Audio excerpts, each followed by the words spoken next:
Hey Cruisers, we're driving a 1932 Cadillac Coupe to Shaker's Cigar Bar in Milwaukee, Wisconsin. You can tell you're a boss by the car you drive, and these mobsters of the 20s and 30s loved to court the Cadillac. A great example was Alcatraz alum Al Capone and his 1928 armored sedan Cadillac.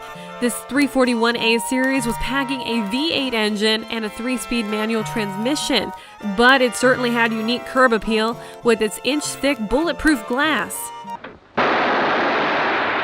There has been rumors about FDR riding in Al's car to address Congress, and as exciting as it is to think about the commander-in-chief riding around in Capone's old Caddy, that rumor has since been debunked.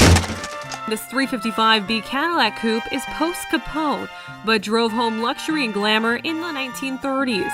This 1932 model came in with Cadillac's rates and was released deep into the Great Depression. As a result, sales weren't that great. A lot like this car, Al Capone gained his fame during the Prohibition period, and that'll take us right on over to Shaker's, which was a former Al Capone speakeasy. We're taking you to a tavern where spirits aren't just behind the bar. Right this way. Haunts at this location date back to the Civil War. Welcome to what is regarded as one of the most haunted basements in the entire country. Now you are standing where people were buried.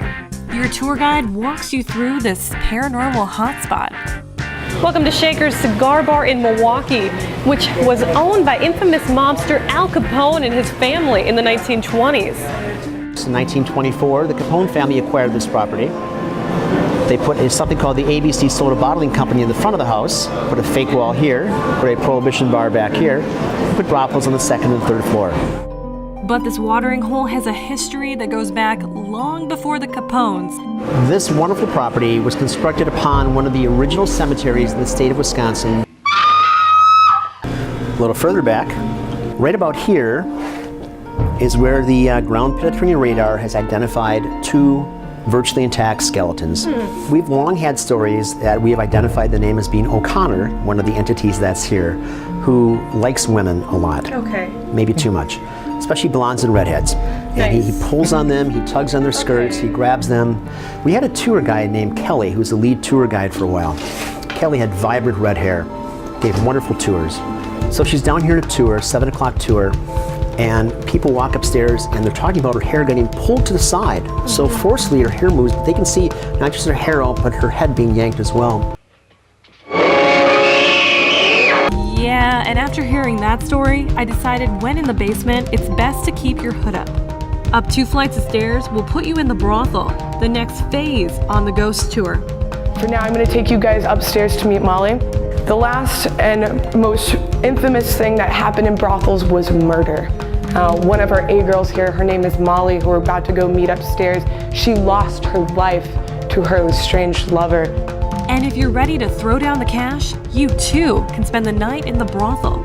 If that's not your thing, Shaker's does have great drinks. This is the signature drink here at Shaker's, Death in the Afternoon. The Vintage Tavern is ranked 5th most haunted bar in the country. So, if you're ready to have a ghost sighting, head on over to Shaker's. Well, Cruisers, that was fun. I'm gonna hit the open road, but I'll see you on the next Cruisin' with Kendra. Follow us on Facebook at facebook.com/cruisin with Kendra. We'll see you next time.